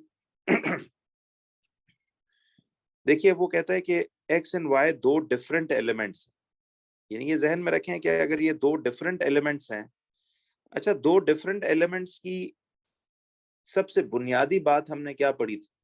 क्या चीज डिफरेंट होगी दो डिफरेंट एलिमेंट्स उनका, यानी हमेशा व्हाट इज कंपल्सरी के दो डिफरेंट एलिमेंट्स का क्या चीज हमेशा डिफरेंट होगी? यस, उनका प्रोटॉन नंबर। उनका प्रोटॉन नंबर या जिसको आप एटॉमिक नंबर कहते हो। देखिए, दो डिफरेंट एलिमेंट्स की पहचान ही ये है कि हर एक का प्रोटॉन नंबर कभी मैच नहीं करे। अच्छा, आप सोच रहे होंगे कि सर मास नंबर्स भी तो मैच नहीं करते, लेकिन आपको मैं एक एग्जांपल देता हूं। जैसे देखो, कैल्शियम का भी 2014 है और आर्गॉन जो है AR वो भी 1840 है। आपने देखा है कैल्शियम और आर्गॉन असल में पहचाने जाते हैं अपने प्रोटॉन नंबर्स से। मास नंबर्स देखिए कोइंसिडेंटली इनका एक जैसा आ रहा है, ठीक है। तो ऐसा मुमकिन है कि कुछ एलिमेंट्स का मास नंबर्स भी एक जैसे मैच हो जाए, लेकिन प्रोटॉन नंबर्स कभी भी आपस में मैच नहीं होते। तो याद रखिएगा कि इनके प्रोटॉन नंबर्स कभी भी मैच नहीं होंगे। तो X एंड Y कहता है टू डिफरेंट एलिमेंट्स, एक प्रोटॉन नंबर है और एक एटॉमिक नंबर। तो दो डिफरेंट एलिमेंट्स हैं तो फिर प्रोटॉन नंबर और एटॉमिक नंबर डिफरेंट होगा। वैसे मेजॉरिटी का मास नंबर्स भी डिफरेंट होते हैं, लेकिन प्रोटॉन नंबर से ही एलिमेंट पहचाना जाता है। अच्छा, अब वो कहता है X and Y have the same number of nucleons. X and Y have the same number of nucleons. तो मुझे ये बताइए कि X एंड Y के नंबर ऑफ न्यूक्लियॉन्स, न्यूक्लियॉन्स किसको कहते हैं? अच्छा, न्यूक्लियॉन्स, इसको जल्दबाजी में ना बच्चों कई लोग न्यूट्रॉन्स पढ़ते हैं। न्यूक्लियॉन्स याद रखिए ये सम ऑफ प्रोटॉन्स, ये sum of protons and neutrons है। Remember, this is the sum of protons and neutrons. तो X एंड Y कहता है they are protons and neutrons, क्योंकि न्यूक्लियॉन्स हम प्रोटॉन्स न्यूट्रॉन्स को मिला के कहते हैं। अच्छा, अब वो कहता है आगे, कहता है which statement about X and Y is correct। देखिए, अब ये समझिए कि कहता है X का और Y का न्यूक्लियॉन्स एक जितने, बट दो डिफरेंट एलिमेंट्स हैं। तो वैसे मुझे बताओ दिमाग में अब क्या आ रहा है आपको? क्या ये वही कैल्शियम वाला केस ही नहीं आ रहा? कैल्शियम 2040 और आर्गॉन 1840। ये तो एग्जैक्टली बच्चों ये दो जुमले जो कह रहा है, ये तो इन्हीं दो एलिमेंट्स को डिपिक्ट नहीं कर रहे कि एक आपको कैल्शियम 2040 है और एक आर्गॉन 1840। देखिए, ये दोनों डिफरेंट एलिमेंट्स हैं, कैल्शियम और आर्गॉन, बट इसका 20 इसका 18 है। प्रोटॉन नंबर दोनों के डिफरेंट आ रहे हैं, बट मास नंबर दोनों का सेम ही आ रहा है।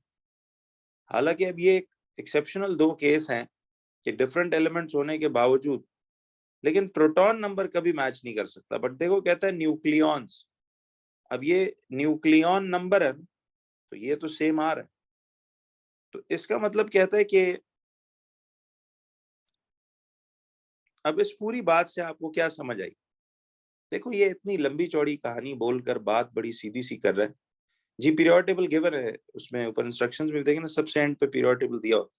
लेकिन फर्स्ट 20 एलिमेंट्स अगर आपने बच्चों याद ना किए ना, I am telling you, chemistry में मैं डे 1 से याद है बता रहा हूँ, बड़ा रोला हो जाता है। ये बार बार पीछे देखने से बड़ा प्रॉब्लम होता है। तो अब वो कहता है कि देखिए, कहता है which statements about X and Y is correct. सबसे पहली बात, अच्छा वैसे हमें पता है कि ये ग्रुप 2 का मेंबर है कैल्शियम, और ये जो आर्गॉन है ये ग्रुप 8 का मेंबर है।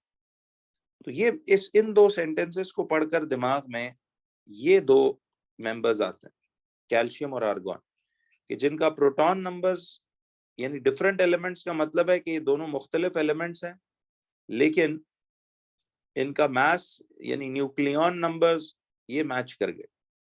ठीक है, जैसे इसने कहा था। तो ये दो एलिमेंट्स दिमाग में आ रहे हैं। ये ग्रुप 2 का है, ये ग्रुप 8 का है। कहता है which statement about X and Y is correct? They have the same physical properties. कहता है they have the same physical properties. तो सेम फिजिकल प्रॉपर्टीज का क्या मतलब है? सेम फिजिकल प्रॉपर्टीज का मतलब तो ये है कि जी, अब देखो ना, ग्रुप 2 एक मेटल है और ये ग्रुप 8 तो रेयर गैसेस है। तो फिजिकल प्रॉपर्टीज तो इनकी कभी मैच नहीं कर सकती, क्योंकि ग्रुप 2 मेटल्स होते हैं और ग्रुप 8 ये नॉन मेटल्स। तो प्रॉपर्टीज तो इनकी फिजिकल बिल्कुल अलग अलग हों, सेम कैसे होगी? तो इसका मतलब है ऑप्शन ए गलत हो गया। फिर चेक कीजिए, बी में कहता है their atoms have the same number of electrons.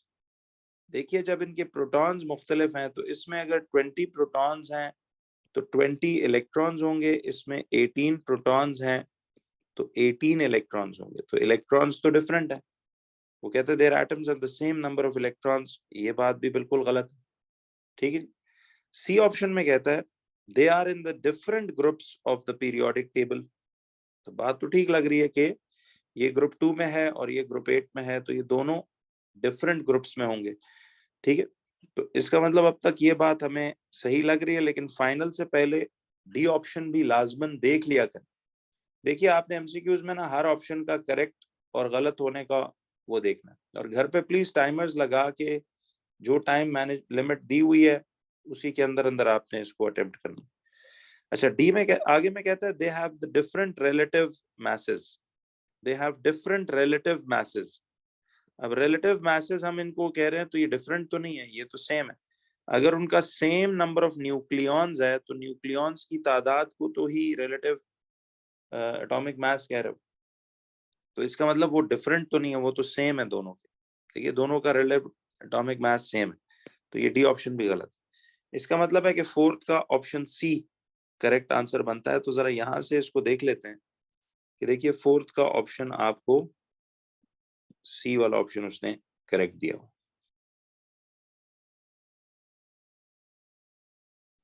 देखिए फिफ्थ क्वेश्चन में कहता है कि the diagrams show the structures of 3 macromolecules P Q and R.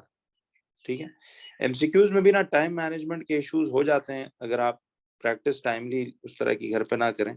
तो एक 1 minute for 1 MCQ is more than enough, उसी में आप वो साथ साथ शीट पे भी शेडिंग करते जाइएगा। अच्छा, क्वेश्चन नंबर 5 में कहता है कि the diagrams show the structures of 3 macromolecules P Q and R. कहता है ये जो डायग्राम्स हैं, the diagrams show the structures of 3 macromolecules P Q and R. तो अब ये P दिया हुआ है, ये Q दिया हुआ है और ये R दिया हुआ है। अच्छा बच्चों, आपको मैक्रोमोलिक्यूल्स का पूरा टॉपिक तो मालूम होना चाहिए, ये तो काफी हम मॉक्स में भी डिस्कस करते रहते थे। अब देखिए आप ना साइड पे एक वो शीट भी बनाते जाओ कि पॉइंट्स दैट आई फॉरगेट का, ताकि फिर आप उसकी नोट्स रिवीजन भी देख लें। वैसे तो अब तक थ्योरीज जो हमने प्रैक्टिस कर ली, एटीपीस कर ली, चले उनका जिस जिसका पेपर नहीं भी हुआ तो कोई नहीं, बट पेपर्स तो हमने डिस्कस किए सारे, तो उससे फिर आप चीजों को जरा जो है ना वो देख के बेहतर कर सकते हैं। खैर, अब वो कहता है कि the diagrams show the structures of 3 macromolecules P Q and R. ठीक है जी, अब वो 3 मैक्रोमोलिक्यूल्स हैं, ये पी क्यू एंड आर वाले। अच्छा, वो आपसे कहता है what are P Q and R. अब मुझे बताइए कि देखिए हमें ये तो पता है कि जब each carbon atom directly surrounded हो बाय 4 अदर कार्बन एटम्स, तो क्यू तो हमें क्लियरली समझ आ गई कि यार ये क्यू तो डायमंड का स्ट्रक्चर है। याद है, शक्ल भी हमें पहचाननी आनी चाहिए ना, कि जब each carbon atom directly surrounded हो बाय 4 अदर कार्बन एटम्स, ये तो आपने पढ़ा था इस तरह का स्ट्रक्चर। तो ऐसा स्ट्रक्चर ही देखिए बार बार रिपीट हो रहा है, हर एक में देख लो ईच कार्बन डायरेक्टली 4 से ही सराउंडेड, तो ये क्यू तो कंफर्म डायमंड का स्ट्रक्चर है। और आर जो है, याद है आपको कि आर हम किसके स्ट्रक्चर को कहते थे? R was the structure of graphite. R जो है वो ग्रेफाइट का स्ट्रक्चर था, जिसमें C each carbon atom is directly surrounded by 3 other carbon atoms, और ये वो हेक्सागोनल, एक हेक्सागोनल लेयर्ड स्ट्रक्चर है। ठीक है, तो this is a hexagonal layered structure. तो अब वो कहता है कि what are P Q and R. तो मुझे ये बताइए कि ये क्यू डायमंड है, आर ग्रेफाइट है, और पी क्या होगा? पी जो है वो सिलिकॉन डाइऑक्साइड। अब देखिए ये सिलिकॉन डाइऑक्साइड जो है आपके पास, यहां से ये सिलिकॉन डाइऑक्साइड कैसे आ रहा है? अब देखिए ये सिलिकॉन डाइऑक्साइड इसलिए मैं इसको कह रहा हूं, जिसको सिलिकॉन 4 ऑक्साइड भी हम कहते थे, क्योंकि इसमें each silicon is directly surrounded by 4 oxygen atoms. तो कौन सा ऑप्शन इसमें आपको ये मैच करता हुआ नजर आ रहा है? तो P सिलिकॉन 4 ऑक्साइड है, तो देखिए P इज सिलिकॉन 4 ऑक्साइड, तो ये तो ऑप्शन ए बी तो वैसे ही गए ना, तो ऑप्शन ए और बी तो वैसे ही गया, यानी अब या तो ऑप्शन सी है या डी है, क्योंकि सिलिकॉन 4 ऑक्साइड इन्हीं दो में ऑप्शन है। अब क्यू क्या चीज है? क्यू जो है वो डायमंड है, ये भी कंफर्म है डायमंड है, और ये आपका ग्रेफाइट है आर। तो इसका मतलब ये तो straightforward C option answer है इसका, कि सिलिकॉन 4 ऑक्साइड, डायमंड और ग्रेफाइट। तो 5 का ऑप्शन सी इसका आंसर इस तरह से ये निकल आएगा, ठीक है। अच्छा, 5 का जो सी ऑप्शन है ये आपके पास यूं करके 5 का ऑप्शन सी ये निकल आएगा।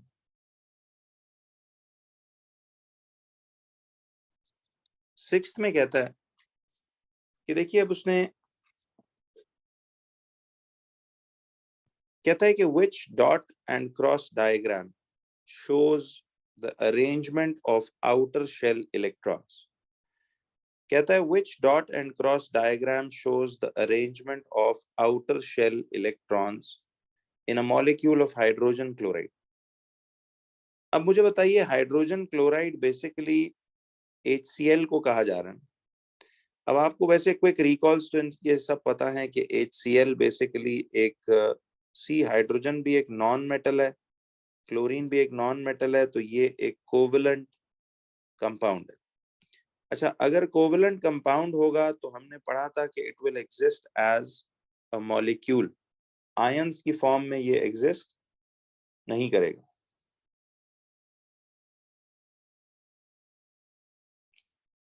जी जी, आपको बच्चों ऊपर ये इंस्ट्रक्शन दी हुई है, ये पेंसिल वाली बात आप लोग बार बार पूछ रहे हो, मैं चले वापस आपको इधर ले आता हूँ। इंस्ट्रक्शंस का पेज जरूर प्लीज पढ़ा करिए।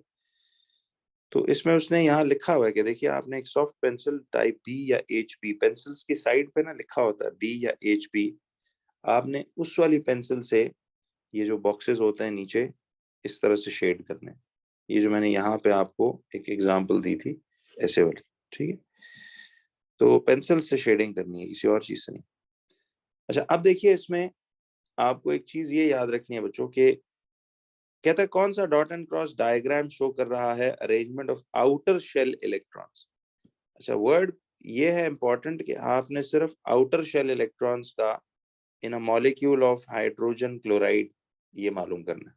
देखिए अब इस तरह की हमने डायरेक्ट नोट्स में ये सब बातें लिखी हुई हैं। मुझे एक बात बताइए कि आपको ये चीज सिखाई गई थी ना इसी तरह से, कि देखिए इसमें मिसाल के तौर पे हाइड्रोजन H11 है और क्लोरीन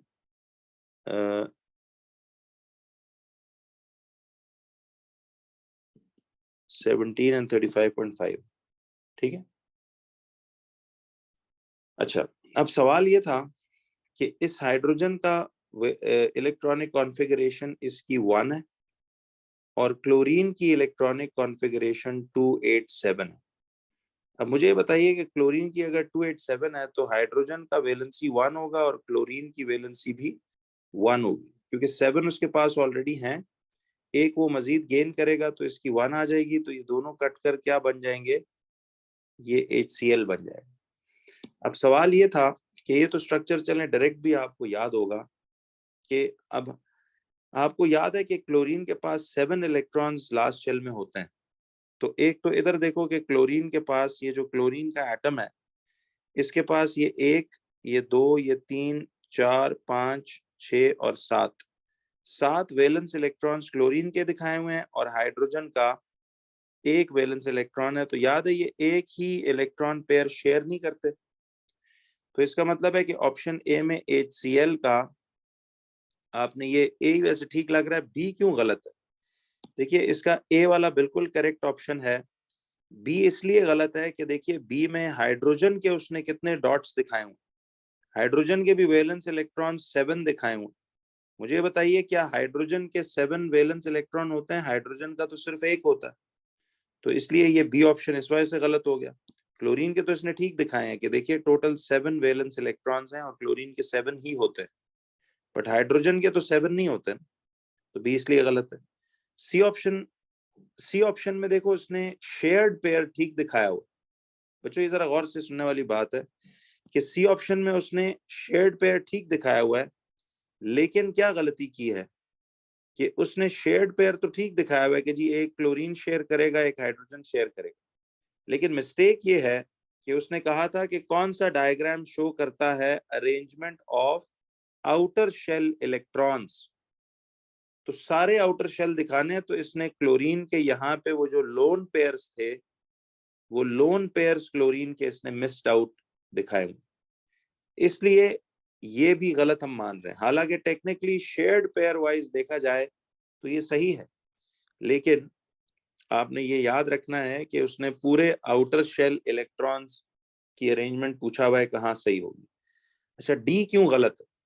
डी इसलिए गलत है कि देखिए डी वाले ऑप्शन में जरा आप लोगों ने अब ये चीज देखनी है कि डी ऑप्शन में हमने एक बात ये समझनी है कि डी इज रॉन्ग बिकॉज आप देख रहे हो कि डी में क्या हो रहा है कि यहां से आपके पास हाइड्रोजन जो है उसके 1 2 3 4 5 6 7 7 इलेक्ट्रॉन्स ऐसे करके आ रहे हैं, तो जो बेसिकली इसमें यूं नहीं बनते। तो यहाँ से 1 2 3 4 ये 7 इस तरह से आ रहे हैं, और हाइड्रोजन के तो 7 वैलेंस इलेक्ट्रॉन्स नहीं होते ना, क्लोरीन के होते हैं। तो बिल्कुल ही ऑपोजिट बात की हुई।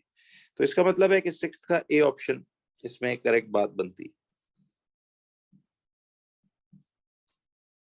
तो सिक्स्थ का आपने देखिए ए ऑप्शन आपका आंसर ही आ जाएगा। कहता है the number of protons and the number of neutrons. देखिए बच्चों, सवाल है the number of protons and the number of neutrons in the atoms of elements X Y and Z are shown. देखिए वो कहता है कि आपको the number of protons and the number of neutrons in the atoms of elements X Y and Z are shown. तो अब मुझे ये बताइए कि number of protons and number of neutrons in atoms of X Y and Z कहता है ये shown है। तो अब वो कहता है कि which statement about the elements is correct। तो अब मुझे ये बताइए कि कौन सी स्टेटमेंट कहता है about the elements जो है वो करेक्ट है। तो देखिए आपको उसने नंबर ऑफ प्रोटॉन्स बताए हुए हैं, एक्स के प्रोटॉन 6 हैं और नंबर ऑफ न्यूट्रॉन्स वो हैं। तो चलो हम इनकी यार वैसे पहचान निकाल लेते हैं कि एक्स में देखो उसमें प्रोटॉन्स 6 हैं, न्यूट्रॉन्स वो हैं, तो प्रोटॉन नंबर तो उसका 6 है और मास नंबर 12 हो जाएगा। वाई का जरा देखते हैं कि वाई में प्रोटॉन्स की तादाद 7 है, तो इसका प्रोटॉन नंबर 7 होगा, और प्रोटॉन न्यूट्रॉन 7 + 6 यानी 13 होंगे। ठीक है, और Z जो है ये हम देख लेते हैं कि Z का प्रोटॉन नंबर 8 है और इसका मास नंबर जो है वो 8 + 10 यानी 18 है। अब देख रहे हो इन सब का प्रोटॉन नंबर डिफरेंट है, तो फिर इसका मतलब है ये डिफरेंट एलिमेंट्स, ठीक है, सेम नहीं है। कहता है which statement about the elements is correct? X and Y are isotopes of the same element। Last का आंसर ए था ना, पिछले पार्ट का आंसर ए था। ठीक है, ये मैं रिकॉर्डिंग्स भी लगा दूंगा, तो इसको आप फिर दोबारा रेफरेंस में भी देख लीजिएगा। अच्छा, अब जरा देखो बच्चों, उसने कहा कि which statement about the elements is correct। तो अब x and y are isotopes of the same element, ये गलत बात है, इसलिए कि देखिए x and y आइसोटोप्स नहीं हो सकते। आइसोटोप्स का तो प्रोटॉन नंबर सेम होना चाहिए, ये तो डिफरेंट है, तो ऑप्शन ए गलत हो गया। फिर बी में कहता है Z forms an ion with a 2+ charge. Z का देखिए, ये Z का प्रोटॉन नंबर अगर 6 है तो इसमें 8 प्रोटॉन्स होंगे, 8 ही इसमें इलेक्ट्रॉन्स होंगे, और इसकी इलेक्ट्रॉनिक कॉन्फ़िगरेशन बनेगी 2,6। तो 2,6 का मतलब तो ये कि ये 2 गेन करेगा, और Z का अगर चार्ज बनना भी हुआ तो वो तो 2- बनेगा, तो Z 2+ तो नहीं बनाता। वो कह रहे हैं कि it forms an ion with 2+ charge. ठीक है, तो ये 2+ चार्ज नहीं बनाता, ये 2+ चार्ज नहीं बना रहा है, ये बेसिकली 2- का चार्ज बना रहा है। तो इसका मीनिंग ये हुआ कि ये इस तरह से आ जाएगा। अब सी में देखो, कहता है X and Z react together to form an ionic compound। X and Z कहते हैं देखो X and Z react together to form an ionic compound। तो तो अब मुझे ये बताओ कि X and Z react together to form an ionic compound. अब ये हम कैसे बात सोच रहे हैं कि X और Z react together to form an ionic. अब देखिए X का कॉन्फ़िगरेशन, ये 6 प्रोटॉन्स है तो 2,4 बनता है X का कॉन्फ़िगरेशन, ठीक है, और Y की कॉन्फ़िगरेशन के मुताबिक 2,5. अब इसके लास्ट में 4 हैं तो ये भी नॉन मेटल है, ठीक है, this is also a non metal. इसके लास्ट में Y वाले में लास्ट में 5 है तो ये भी नॉन मेटल. ये बातें तो याद है ना. तो अब नॉन मेटल और नॉन मेटल तो नहीं बना सकता ना आयनिक. तो ए बात भी गलत है, बी भी गलत है, सी भी गलत है. तो you're left with D option. लेकिन पढ़ लो और चेक कर लो कि X Y and Z are non metals. देखिए इसकी कॉन्फ़िगरेशन 4 है, बिल्कुल सही है, ये नॉन मेटल्स है. इसकी 5 है लास्ट शेल में, ये भी नॉन मेटल है. इसके 6 हैं तो ये भी एक नॉन मेटल है. तो X Y and Z, D वाली बात इज करेक्ट कि these are all non metals. तो इसका मतलब ये हुआ कि एक्स वाई एंड जेड ये आपके पास नॉन मेटल्स यूं आ गए. तो इसका मतलब 26 का आपके पास डी ऑप्शन ये आंसर बनता है. ठीक है.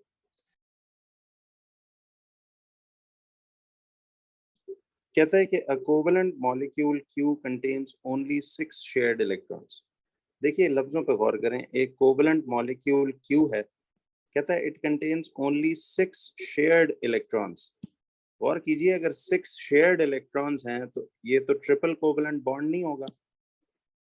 बात समझ रहे हैं कि देखिए उसमें 6 शेयर्ड इलेक्ट्रॉन्स हैं तो इसका मतलब है कि चलो मिला के हो सकता है या ट्रिपल बॉन्ड.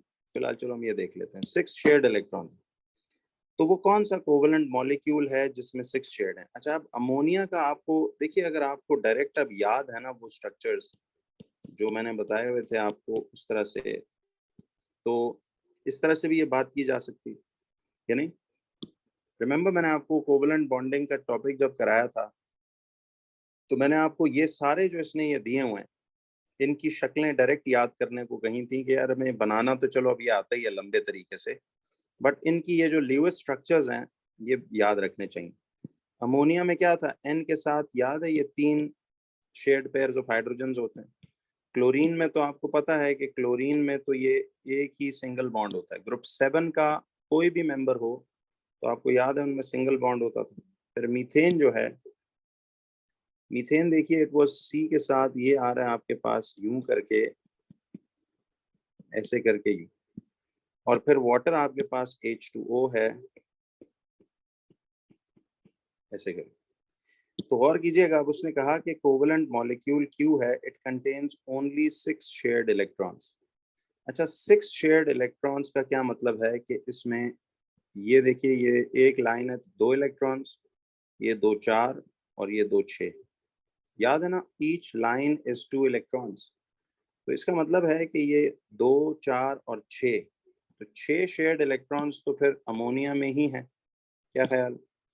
बाकी तो आपको पता है क्लोरीन में 2 इलेक्ट्रॉन्स है शेयर्ड, मीथेन में 2 4 6 8 इलेक्ट्रॉन्स शेयर्ड है, और वाटर में तो 2 इलेक्ट्रॉन्स ये और 2 ये, 4 शेयर्ड इलेक्ट्रॉन्स. देखिए उसने कहा 6 शेयर्ड इलेक्ट्रॉन्स, तो वो फिर अमोनिया में ही है because each line means 1 pair यानी 2 इलेक्ट्रॉन्स. तो ये 2 2 4 और 3 6 शेयर्ड इलेक्ट्रॉन्स इस वक्त अमोनिया में ही है, बाकियों में नहीं. तो 5 का ऑप्शन ए आंसर बनता है. तो ये हम यहाँ से यूं लगा लेते हैं. ठीक है.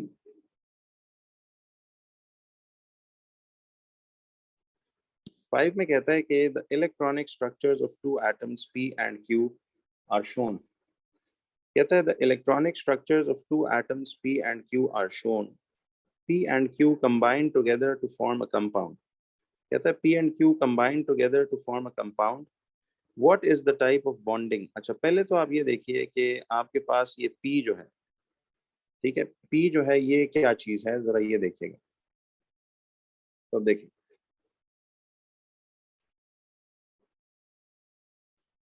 तो अब देखिए इसमें पार्टिकल्स की तादाद देखते हैं कि P में पहले शेल में देर आर 2 इलेक्ट्रॉन्स और दूसरे शेल में 2 4 6 7. इसका मतलब है कि इसके लास्ट शेल में अगर 7 इलेक्ट्रॉन्स हैं, see if it has 7 electrons in the last shell, so that makes P a non-metal, right? ये कोई ग्रुप 7 का, क्योंकि लास्ट शेल से हमें ग्रुप नंबर और उसकी नेचर पता चलती है, तो ये कोई ग्रुप 7 का नॉन मेटल हो सकता है। ठीक है जी, 2 7।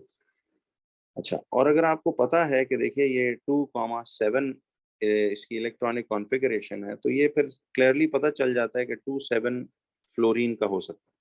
ठीक है, बहरहाल चलिए इसको हम इस तरह से फिलहाल देख लेते हैं।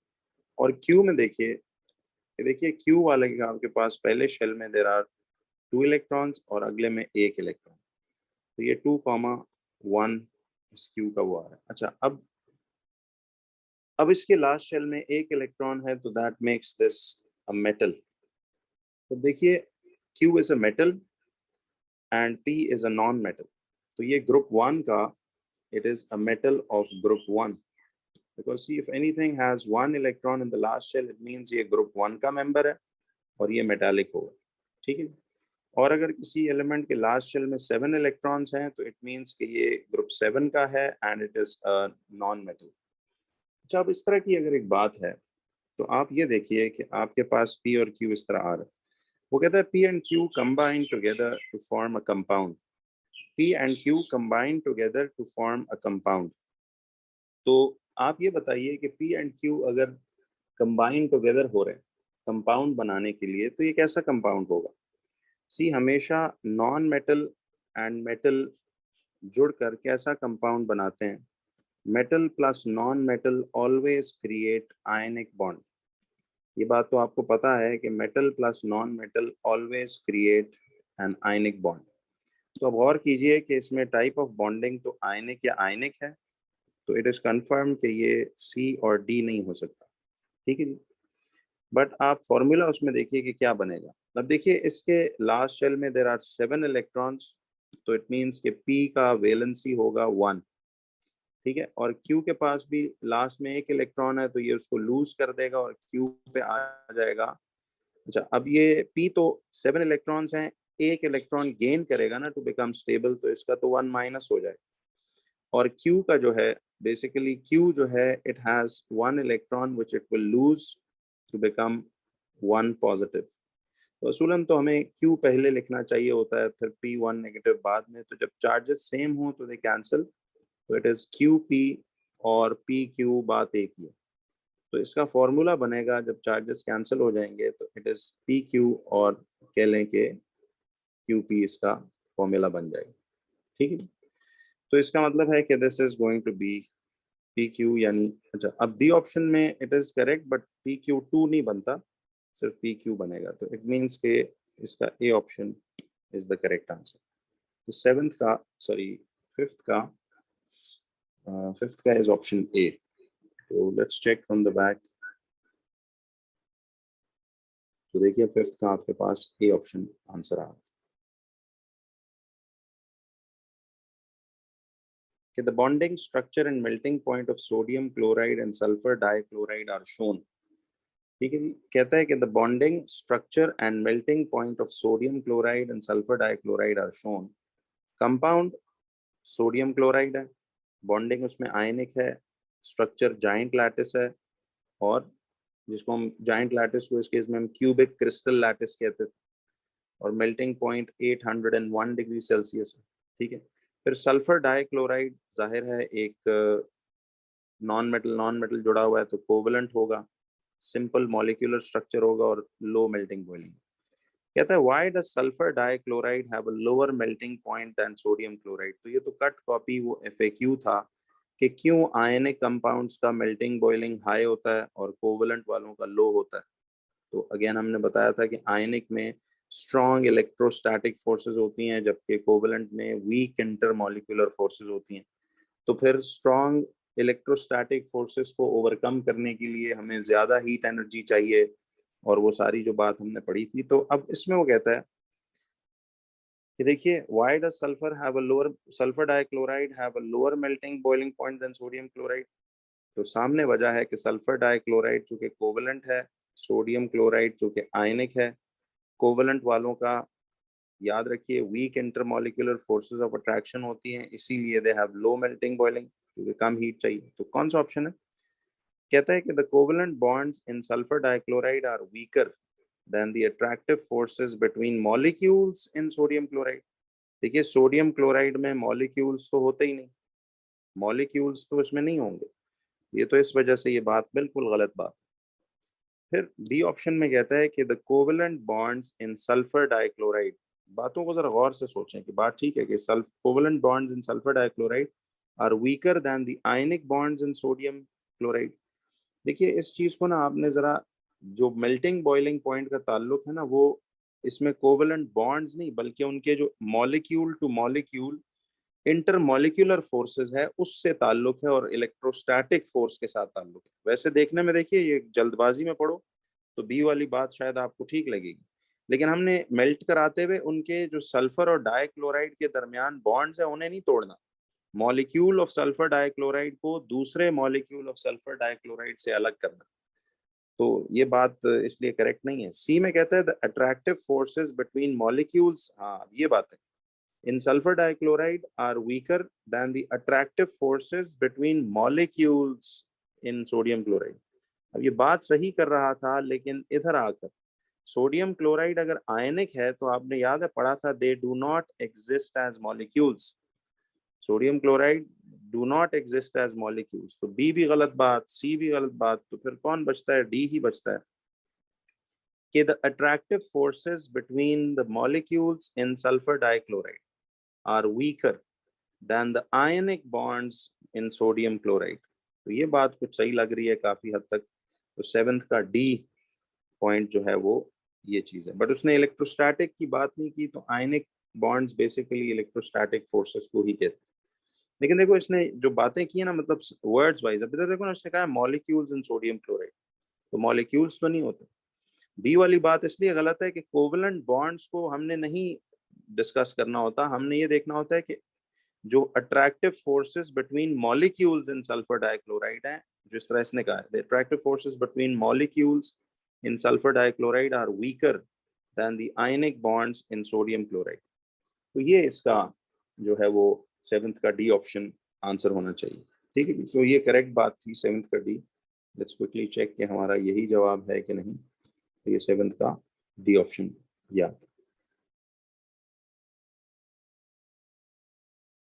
कहता है which row describes the formation of a single covalent bonds in methane। which row describes the formation of single covalent bonds in methane। अच्छा, मीथेन आप सबको पता है कि ये इसका CH4 जो है वो फॉर्मूला है, और this is basically a covalent compound. ठीक है, CH4 इस तरह होता है। तो कहते हैं कि कौन सा रो डिस्क्राइब करता है formation of single covalent bonds in methane. Single covalent bonds, अब सारे कार्बन हाइड्रोजन के सिंगल बॉन्ड्स हैं, तो सिंगल बॉन्ड एक का मतलब होता है कि शेयरिंग हो रही है। ठीक है, तो इसमें तो वो कहता है कि दूसरी बात यह है कि कोवलेंट बॉन्ड्स हैं, तो atoms share a pair of electrons, atoms share electrons are transferred from one atom to the other. तो ये ट्रांसफरिंग तो आयनिक में होती है, ये तो सी डी गया। ठीक है जी, क्योंकि इन दोनों में आप देख रहे हो कि electrons are transferred, electrons are transferred की बात कर रहे हैं। बट इस वाले में देखो कहता है कि atoms share a pair of electrons, atoms they share a pair of electrons. तो आप ये देखिए कि एटम्स या तो ये क्या करेगा, share a pair of electrons, चूंकि सिंगल कोवलेंट बॉन्ड है तो ये दोनों ऑप्शंस ठीक है कि atoms share a pair of electrons, they share a pair of electrons. But अगली बात देखिए, कहता है बोथ एटम्स गेन अ noble gas electronic structure. Bond तो चाहे आयनिक बने या कोवलेंट, याद है बॉन्ड बनने के बाद उसकी वही नोबल गैस टाइप होती है। लेकिन जरा हम देखते हैं इसमें कि दूसरा ऑप्शन क्या कहता है, both atoms have the same number of electrons in their outer shell. No, ये बिल्कुल बात ऐसी नहीं है कि मीथेन का अगर आपको स्ट्रक्चर याद है तो आपको याद होगा कि रिमेंबर इसमें जब आप कार्बन हाइड्रोजन का स्ट्रक्चर बनाते थे, तो जस्ट फॉर रिमेम्बरिंग हम जरा इसको यूं बना लेते हैं। ये देखिएगा इसमें जरा, आपको याद है कि इसमें डॉट क्रॉस हर तरफ होगा। तो आप ये देखिए कि आउटर शेल में कार्बन के तो 8 और हर हाइड्रोजन के आउटर शेल में तो 2 है। तो ये same number of electrons in the outer shell तो नहीं है। इसका मतलब है बी भी गलत है और ए बिल्कुल करेक्ट बात है। कि देखिए वाकई में atoms share a pair of electrons, और दूसरा बोथ एटम्स गेन अ नोबल गैस इलेक्ट्रॉनिक स्ट्रक्चर। याद रखिए, चाहे आयनिक बॉन्डिंग हो या कोवेलेंट, एटम्स जो हैं वो सिंगल कोवेलेंट बॉन्ड जब बनाएंगे या डबल बनाएंगे, जब भी बॉन्डिंग मुकम्मल होगी तो उन तमाम का इलेक्ट्रॉनिक जो कॉन्फ़िगरेशन है वो नोबल गैसेस जैसा हो जाएगा। जैसे देखो ना, हाइड्रोजन के 2 हो गए तो ये हीलियम जैसी कॉन्फ़िगरेशन अचीव कर लिए इसने। कार्बन के पास आखिरी शेल में 8 हो गए तो उनकी नियॉन जैसी कॉन्फ़िगरेशन हो गई। तो इसलिए फिफ्थ का ए ऑप्शन इसका ये करेक्ट आंसर बनता है। ठीक है जी, 5 का ए।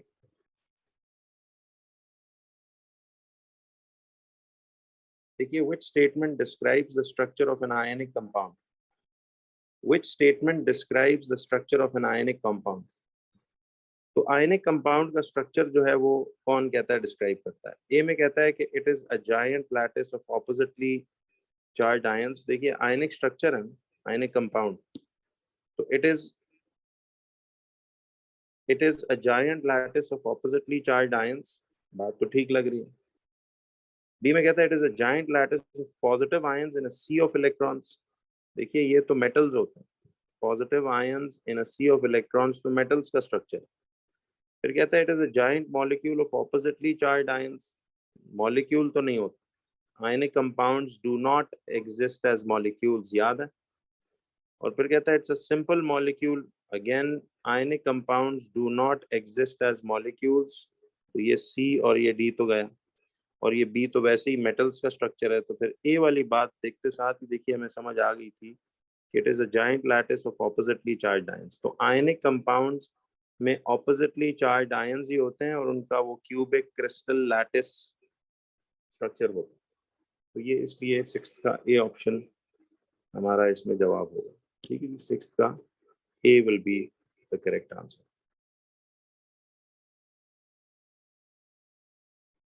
अब जरा देखिए, 20th में कहता है part of the periodic table is shown, which row describes the properties of x y and z। देखिए, ये जो y है ये ग्रुप 1 का मेटल है, z एक ट्रांजिशन है, ठीक है, और x जो है ये ग्रुप 7 का मेंबर है। तो वो कहता है कौन सी रो डिस्क्राइब करती है properties of X Y and Z. तो गुड कंडक्टर ऑफ इलेक्ट्रिसिटी तो वाई एंड जी होगा, क्योंकि वाई मेटल है, जी भी मेटल है। तो वाई एंड जी, एक ही ऑप्शन इसमें अगेन दिख रही है कि वाई एंड जी मेटल्स का गुड कंडक्टर ऑफ इलेक्ट्रिसिटी, और हाई मेल्टिंग पॉइंट भी मेटल्स का ही होता है, ग्रुप 7 का तो नहीं होगा। तो ज्यादा क्या होगा, हाई मेल्टिंग पॉइंट। हाँ, ये ग्रुप 1 का तो लो मेल्टिंग पॉइंट है। देखो, मैं जल्दबाजी में गलत सोच रहा था। ग्रुप 1 का लो मेल्टिंग पॉइंट, याद है ना, they have lower low melting boiling compare to other metallic groups. But Z transition है तो उसका हाई मेल्टिंग पॉइंट जी होगा। वैसे चूंकि ऑप्शन वाई एंड जी वाली एक ही है, तो फिर इसका मतलब है कि ये सी ऑप्शन इस केस में आंसर होना चाहिए। तो 20th का सी ऑप्शन। ठीक है जी, 20th का सी ऑप्शन।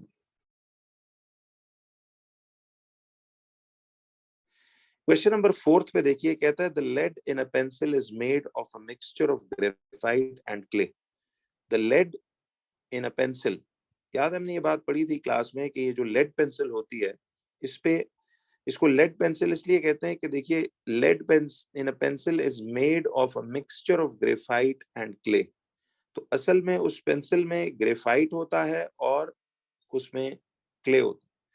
तो ग्रेफाइट और क्ले के मिक्सचर से ये लेड पेंसिल बनाई जाती है।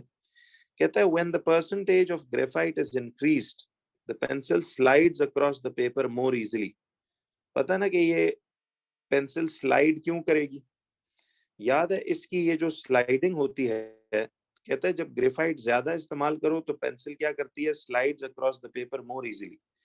क्योंकि हमने पढ़ा था कि graphite acts as a lubricant. याद है, ग्रेफाइट के बारे में हमने पढ़ा था कि it acts as a lubricant. अब ये लुब्रिकेंट के तौर पे क्यों यूज होता है, ठीक है, लुब्रिकेंट स्लिपरी चीज को ही कहते हैं, तो लुब्रिकेंट के तौर पे इसलिए यूज होता है। याद है, why is it used as lubricant, because it has weak van der Waals forces between the layers of graphite which slide over each other when a force is applied on them। तो ये slide over कर जाती हैं एक दूसरे के जब उन पे एक फोर्स लगती है, इसलिए दे एक्ट एज वो वाले। तो अब वो कहता है कि which statement explains this observation, कहता है सवाल में कि कौन सी स्टेटमेंट एक्सप्लेन करती है इस ऑब्जर्वेशन को। तो A graphite has a high melting point, ये स्लाइड करना मेल्टिंग पॉइंट से तो नहीं पता चलता। फिर कहता है graphite is a form of carbon, इससे भी तो कोई ठीक है, बात तो सही है, बट ये graphite is a high melting point, see the statement is correct.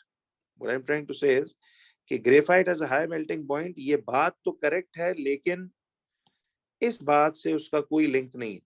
Slide more easily का लिंक वीक वैंडरवाल्स फोर्सेस से है, लुब्रिकेंट होने से है, वैंडरवाल्स फोर्सेस होने से है।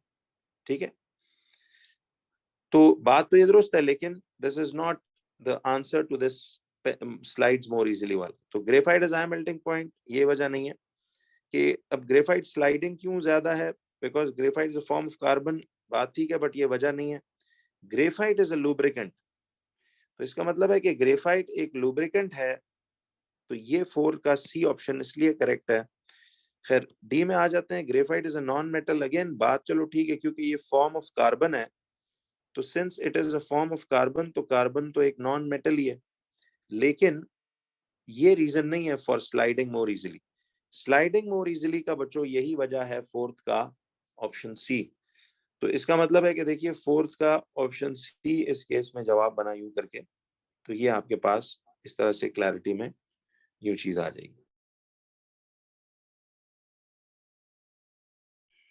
अब जरा आइए बच्चों, देखिए नेक्स्ट क्वेश्चन में क्या कहता है। कहता है which substances have similar structures, कौन से, कहता है जी सब्सटेंसेस का सिमिलर स्ट्रक्चर्स होते हैं।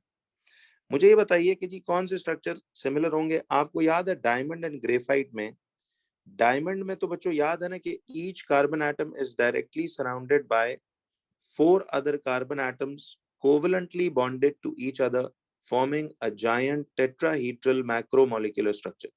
तो डायमंड का तो ये शक्ल, ठीक है। और जो ग्रेफाइट होता है, ग्रेफाइट में तो आपको पता है कि each carbon atom is directly surrounded by 3 other carbon atoms forming a hexagonal layered structure। याद है इसमें हेक्सागोनल लेयर्ड स्ट्रक्चर्स बनते हैं, और लेयर्स के दरमियान फोर्सेस को वीक वैंडरवाल्स फोर्सेस कहते हैं। वो सारी स्टोरीज हमने पढ़ी हैं, ठीक है जी। अच्छा, तो ये तो सेम स्ट्रक्चर नहीं है, डायमंड का तो ये टेट्राहीड्रल स्ट्रक्चर है और ग्रेफाइट का हेक्सागोनल लेयर्ड स्ट्रक्चर है। तो उसने कहा किन का सिमिलर स्ट्रक्चर्स हैं, तो ये तो नहीं हो सकता, ठीक है।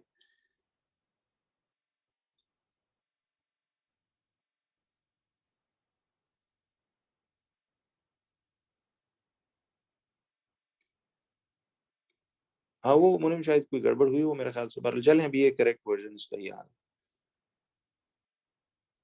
चलें, अब तो वो क्लियर हो गया होगा, जो शायद प्रिंटिंग में इशू होगा। अब देखिए इसमें कहता है कि, अच्छा अब बी में देखिए कहता है डायमंड एंड सिलिकॉन 4 ऑक्साइड। अब देखिए डायमंड का स्ट्रक्चर भी बच्चों आपको याद है ना कि उसमें each carbon directly surrounded by 4 other carbons है। सिलिकॉन 4 ऑक्साइड में क्या है कि each silicon is directly surrounded by 4 other oxygen atoms.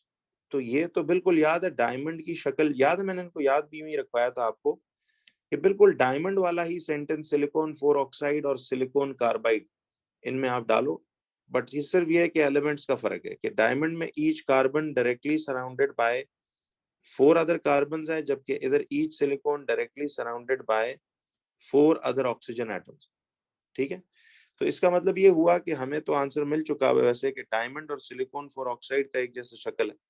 Graphite और पॉलीइथीन का तो बिल्कुल ही डिफरेंट है। ग्रेफाइट का हेक्सागोनल लेयर्ड स्ट्रक्चर है, जबकि पॉलीइथीन का, आपको याद है ना पॉलीइथीन में, पॉलीइथीन है तो फिर इथीन वाले उस रेक्टेंगुलर स्ट्रक्चर का 2 लंबी लाइंस लगा के ऐसे लगा।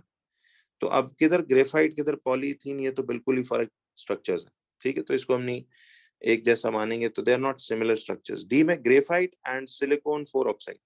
अब ग्रेफाइट का हेक्सागोनल लेयर्ड स्ट्रक्चर है और सिलिकॉन 4 ऑक्साइड का टेट्राहीड्रल स्ट्रक्चर है, तो ये भी सिमिलर नहीं है। तो बी ऑप्शन इसका करेक्ट आंसर होगा। तो सिक्स्थ का, जरा मैं आपको वेरीफाई कराने के लिए सिर्फ ये दिखा रहा होता हूँ कि सिक्स्थ का भी आप देखिए, सिक्स्थ का इस बी ऑप्शन में आंसर है।